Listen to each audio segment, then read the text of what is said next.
Baik, bismillahirrahmanirrahim. Assalamualaikum warahmatullahi wabarakatuh. Jumpa lagi hari ini kita di Ruang Bicara, yang mana hari ini kita kedatangan tamu yang luar biasa, sudah menempatkan waktunya sekalipun jauh, tapi berniat untuk bersilaturahmi, berbagi pikiran, ilmu, dan juga kita perkenalkan saja langsung Bung Rey atau lengkapnya Abdullah Kelere yang hari ini sudah hadir di Ruang Bicara. Tapi sebelumnya sehat, Bang? Sehat, Pak IMF. Ini kita bebas bicarakan saja. Namanya juga Ruang Bicara. Jadi apa yang ingin Bapak sampaikan pada kesempatan hari ini dulu? Dipersilakan. Oke, terima kasih sudah diundang di Ruang Bicara. Saya luar biasa. Memang kalau bicara ruang bicara ini bebas-bebas saja ini. Bebas-bebas saja, Pak. Iya. Terima kasih sudah diundang sekali lagi. Ada 5 hal yang perlu saya ingin sampaikan di ruang bicara ini.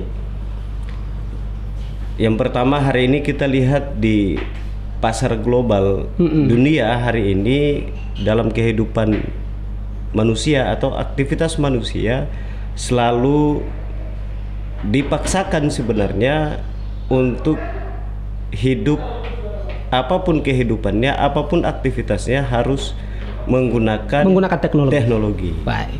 Sampai juga pada tingkat aktivitas usaha dan lain sebagainya. Aktivitas usaha, apapun usahanya.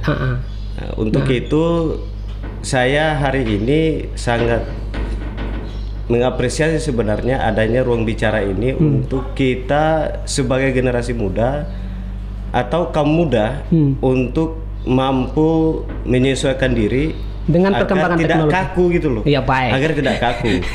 Nah, hari ini anak muda banyak juga yang sudah pada posisi beraktivitas, hampir 45-65% mereka menggunakan teknologi. Tapi yang jadi persoalan kita hari ini di Indonesia khususnya adalah kaum muda banyak jadi follower. Nah, ini yang sangat artinya tidak inovatif, pribadi, nggak kreatif.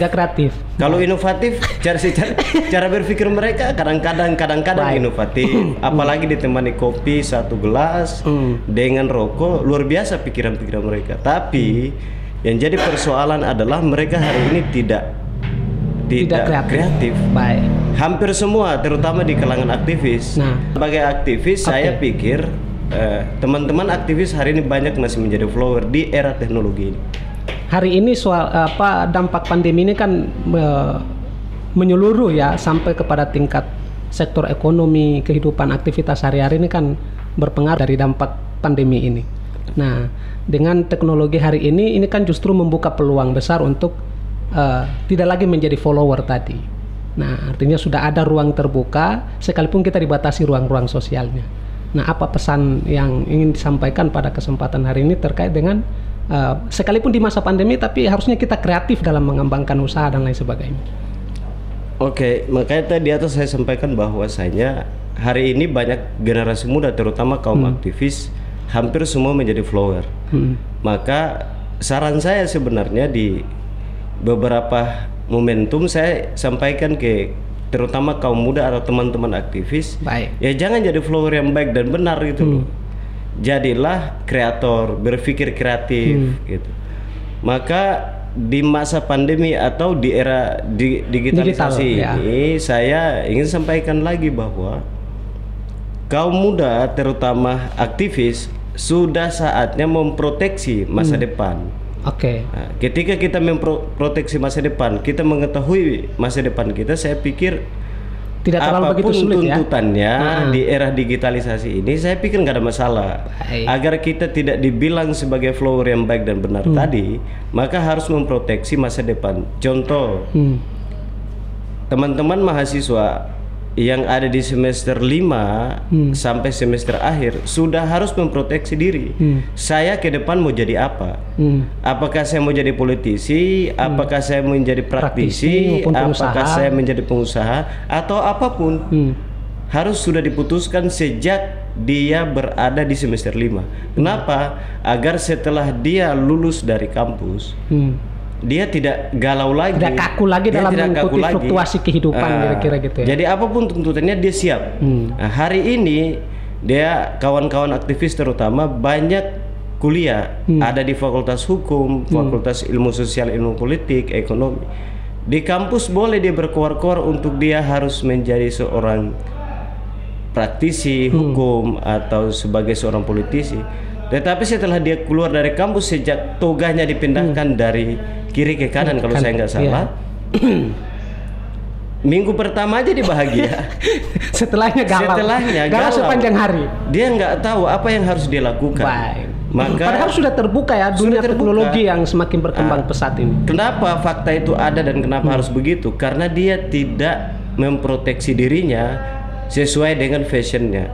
Di saat dia masuk kuliah atau di saat dia semester 3 sampai semester 7 tadi. Akhirnya apa? Dia terpaksa harus kuliah.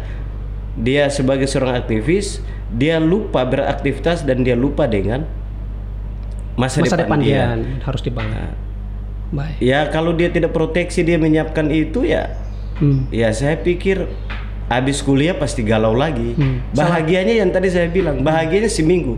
Paling mentok bahagianya itu 2 minggu lah. Setelah itu ada tuntutan, dia harus kerja, dia harus menikah dan lain sebagainya. Ini masalah yang hari ini kita hadapi di era teknologi terbuka hari ini. Tuh. Baik. Nah, soal aktivis ini, Bang. Banyak hari ini aktivis yang lebih kecenderungannya lebih kepada parlemen jalanan dan lain sebagainya. Nah, sedangkan masa itu saya pikir harusnya sudah diselesaikan kira-kira. Nah, lalu kita terjun kepada dunia yang baru, dunia teknologi, mengembangkan kreativitas dan inovasi sesuai dengan passionnya. Nah, semisalkan membuka usaha dengan online dan lain sebagainya ini. Nah, hal yang paling terpenting yang harus Bang Dullah Kelre atau Bung Re yang harus disampaikan kepada generasi milenial hari ini, terutama dalam mengembangkan teknologi, sekalipun banyak batasan-batasan yang harus disesuaikan. Ya kalau pesannya sebenarnya simple aja. Tadi yang sudah diuraikan dari atas, saya pikir dia ketika semester 3 sampai semester 5 atau semester 5 sampai semester 7 dia sudah memproteksi dirinya sesuai dengan passionnya, maka saya pikir nggak ada masalah. Nah, hari ini kawan-kawan aktivis banyak di parlemen jalanan masih di situ. Saya pikir itu juga nggak ada masalah. Yang jadi masalah adalah mereka gerakan politik atau gerakan mahasiswa itu tidak di-upgrade. Nah, hari ini sudah nggak zaman lagi sebenarnya kita bicara persoalan demo di jalanan. Nah, makanya harus di-upgrade di ruang-ruang seperti ini. Punya podcast. Kalau kita tidak punya, manfaatkan teman-teman kita. Baik. Ruang yang ada, salah satunya ruang bicara, dimanfaatkan oleh teman-teman aktivis, terutama teman-teman Cipayung. Harus manfaatkan. Kalau kalian tidak punya, ya manfaatkan yang ada. Agar apa? Menyampaikan pesan, mengkritisi pemerintah lewat ruang-ruang seperti ini. Saya pikir kalau hari ini lebih laku itu seperti Abu Janda, Natalius Figai, Abu Janda. Terus artis-artis hari ini yang lahir bukan dia awalnya di aktivis, sebagai seorang aktivis mereka laku. Ya wajar-wajar saja karena mereka mampu untuk memanfaatkan, menggunakan teknologi itu dengan baik dan benar. Nah, seharusnya aktivis ada pada ruangan itu. Ada pada upgrade-nya tadi sudah harus naik ke kelas itu. Jangan sampai masa aktivis nonton yang kritisi pemerintah itu artis gitu. Loh, terus ngapain kita beraktivitas sebagai seorang aktivis dari semester 3 sampai semester 7? Dari pengurus komisariat sampai pengurus PB. Lalu nanti yang kita tonton di Facebook, di Twitter dan di YouTube dan lain sebagainya. Yang kita tonton itu adalah yang kita share kemana-mana itulah hanya kontennya seorang artis. Buat apa? Buat apa kita harus beraktivis? Nah, ini jadi persoalan hari ini. Maka saya lihat hari ini saya sangat menyayangkan memang dengan teman-teman aktivis yang nggak kreatif tadi gitu loh. Jadi bagaimana dibilang sebagai seorang aktivis? Ya aktivitas apapun ya harus dia upgrade setiap saat. Loh, apalagi hari ini bebas, gratis banyak. Sebagai teman-teman aktivis, kalau sudah proteksi masa depannya, fashionnya, maka harus fokus. Nah, kita dari dulu, saya sebagai seorang aktivis, saya pikir dari dulu memang kita agak terbawa oleh arus era digitalisasi. Maka saran saya, marilah kita sama-sama belajar untuk fokus di passion kita masing-masing. Yuk mahasiswa Fakultas Hukum, ya sudah bicara persoalan hukum. Yuk sebagai seorang aktivis yang kuliah latar belakangnya adalah ekonomi, ya sudah, yuk fokus di persoalan ekonomi. Diskusinya, diskursusnya dan lain sebagainya, fokus di situ. Lalu di upgrade tadi, maka lahirlah yang disebut dengan passion. Jadi orang kenal ruang bicara ya orang kenal IMF atau Ibrahim Al-Fatse gitu. Baik. Kedua, hari ini kan banyak sekali masalah bangsa yang harusnya turut terlibat, turut andil para generasi muda. Nah, bukan hanya menjadi aktivis jalanan ya, tapi turut membantu negara dalam konteks melahirkan gagasan-gagasan misalkan entrepreneurship dengan memanfaatkan digital teknologi yang berkembang pesat hari ini. Nah, dan juga masalah-masalah kebangsaan lainnya. Hari ini kan banyak aktivis yang tidak peka dalam melihat masalah kebangsaan. Banyak sekali koruptor-koruptor di negeri ini yang sebenarnya harusnya dikritisi oleh aktivis juga. Nah, sebagai kaum intelektual yang menjadi pengokoh dari tiang demokrasi dan tiang hukum di negeri ini. Nah, hari ini dengan ketidakpekaan banyak aktivis hari ini dalam merespon masalah-masalah kebangsaan, apa tanggapan Bung Rey sebagai seorang aktivis juga sebagai seorang koordinator FBI dalam melihat masalah ini dan merespon masalah ini? Banyak teman-teman yang ikut arus dalam masalah kebangsaan, artinya tidak respon, tidak kritis terhadap masalah-masalah kebangsaan. Apa tanggapan penting Anda, pesan penting Anda dalam masalah ini? Yang pertama adalah kalau dilihat dari aktivitas aktivis hari ini, mereka luar biasa. Lagi-lagi saya lihat bahwa teman-teman luar biasa. Hari ini saya kalau malam itu lihat teman-teman senang update status kritik pemerintah via status media WA, sosial, Facebook dan lain sebagainya, daripada dia menulis. Nah, ini penting. Oke. Nah, ini jadi masalah gitu. Hari ini mereka senang kita lihat, dan status itu pun bukan punya dia sendiri. Banyak status. Di copy paste dari yang lain. Ya, mereka copy paste dari yang tadi. Ada komentar artis yang dia dulunya artis dan hari ini mungkin gak laku lagi, dia lebih kepada gerakan sosial gitu.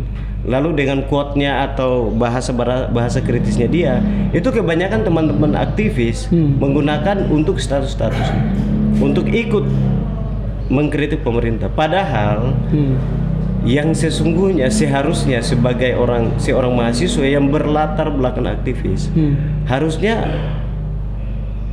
pikirannya yang dia tuangkan dalam tulisan. Makanya lahirlah FBI, Forum Blogger Independen, sebenarnya untuk memfasilitasi terutama teman-teman aktivis itu untuk menulis. Ayo buat opini, atau kalau you mau buat rilis demo, ya kasihlah. Nah, biar dinaikin di dalam media. Baik. Daripada hari ini kita copy paste tadi, daripada hari ini cuma kita kritik lewat media sosial, ya saya pikir itu bukan kerjaan seorang aktivis lah. Itu mak di dapur juga bisa, saya pikir itu. Tapi soal kalau jadi aktivis ini, harus menulis, memang harus menulis. Soal menulis ini Bang, apa pesan pentingnya menulis buat Bung Rey sebagai seorang koordinator FBI?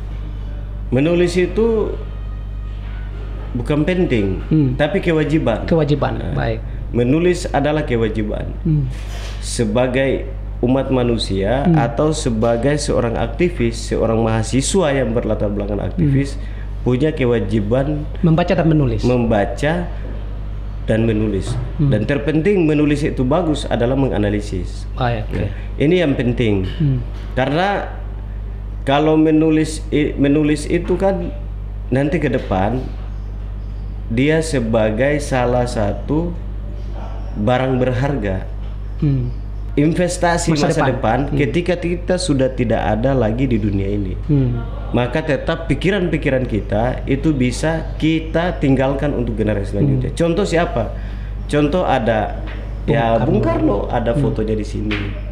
Ada Habibie, ada tokoh-tokoh bangsa ini yang sudah melakukan itu sejak dahulu. Nah, tapi ini kan contoh sudah ada. Yang jadi persoalan saya lihat hari ini adalah kok sudah ada contoh dan mereka ini berhasil. Bung Karno itu sudah meninggalnya puluhan tahun gitu. Ya, tapi namanya sampai hari ini. Kenapa? Karena dia meninggalkan tulisan, bukan dia meninggalkan Tugu Monas. Itu nggak penting gitu loh. Tapi pikiran-pikiran dia, Tan Malaka. Dan banyak tokoh-tokoh pemikir lainnya. Banyak tokoh-tokoh pemikir pendiri bangsa ini yang sampai hari ini mereka meninggalkan pikiran-pikirannya. Apa lewat tulisan, buku atau artikel dan lain sebagainya. Hari ini teman-teman aktivis nggak ada, hanya cuma 0,0% yang mau menulis, mau mengikuti jejak langkah pemikir pendiri bangsa itu. Nah, ini yang sangat disayangkan. Maka sekali lagi di era digitalisasi ini saya berharap terutama kaum muda yang masih ada di kampus atau teman-teman mahasiswa yang masih ada di kampus, ayo belajar menulis. Mulai dari membuat opini, karena itu adalah harta atau investasi masa depan untuk generasi akan datang. Kita ini kan bukan orang kaya. Ya sebagai anak kampung saya pikir harta kita banyak di kampung sana gitu. Tapi itu tidak bermanfaat bagi orang banyak. Nah, maka kita harus menciptakan, membuat harta lewat apa? Lewat tulisan untuk generasi bangsa ini dimanapun dia berada. Dan itu kita investasikan buat mereka. Karena pikiran kita walaupun hanya cuma 2 paragraf, itu bermanfaat ketika ada orang membaca tulisan kita, lalu dia berubah, dia bersemangat. Saya pikir itu investasi yang luar biasa. Saya pikir itu pahala yang luar biasa daripada hari ini hanya kita sibuk dengan media sosial kita, main TikTok, kita sibuk dengan main Ludo, kita sibuk dengan main game dan lain sebagainya. Itu bukan investasi dan itu bukan kerjaan seorang aktivis. Nggak kreatif. Nggak kreatif. Iya. Nah, ini harus dirubah. Jadi soal mindset ini harus dirubah. Kalau tidak dirubah, maka jangan lagi duduk di warung kopi di pinggir jalan, dia berteriak di atas mimbar atau di atas mobil sound berteriak soal perubahan. Kalau kita sendiri mindset kita masih di situ-situ saja, atau perkawanan kita di situ-situ saja, atau ya kita main cuma di situ-situ aja, nggak main jauh gitu loh. Coba kalau main jauh, silaturahmi yang jauh, pasti mendapatkan sesuatu yang baru, pengalaman baru. Saya pikir seperti itu. Baik. Ya kalau FBI itu anggotanya nggak terlalu banyak, ya hanya lebih dari 20. Tapi salah satu pesan penting di FBI itu, kita nggak butuh banyak orang, kita hanya sedikit. Maka saya mengutip sebuah kata dari seorang Peter Beck. Peter Beck bilang begini, sedikit tetap menggigit. Nah, saya termotivasi dari situ dan termotivasi dari Bung Karno. Kata Bung Karno, saya hanya butuh 10 pemuda untuk guncangkan dunia. Masa FBI untuk guncangkan Indonesia? Hanya kita butuh, sudah cukup.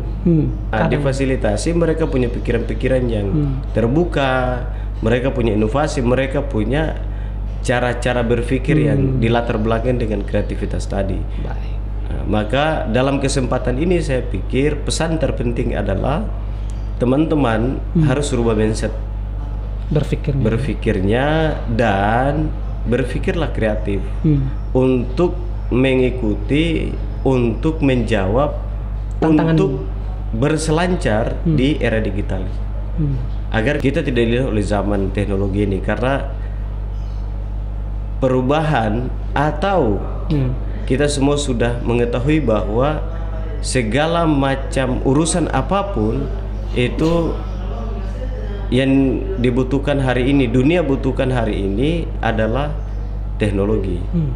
Kalau kita hanya berpikir masih ya segitu-segitu aja, mindset kita nggak berubah ya, saya pikir teori-teori apapun itu nggak laku lagi. Kalau itu hanya cuma sebatas diskusi warung kopi.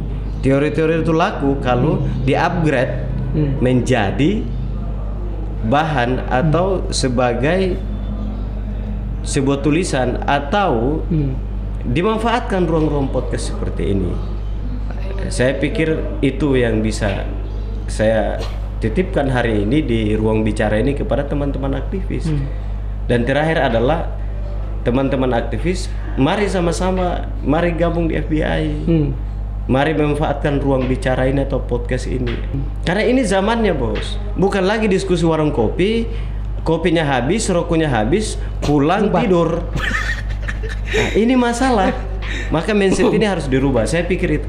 Baik, terima kasih kepada Bung Rey atas waktu dan kesempatannya di ruang podcast hari ini. Semoga pesan yang disampaikan memiliki nilai atau value yang baik untuk kita, terutama generasi muda yang hari ini dengan keterbukaan informasi dan teknologi yang berkembang pesat dimanfaatkan untuk kepentingan diri orang banyak dan juga untuk mengembangkan dan memajukan bangsa dan negara.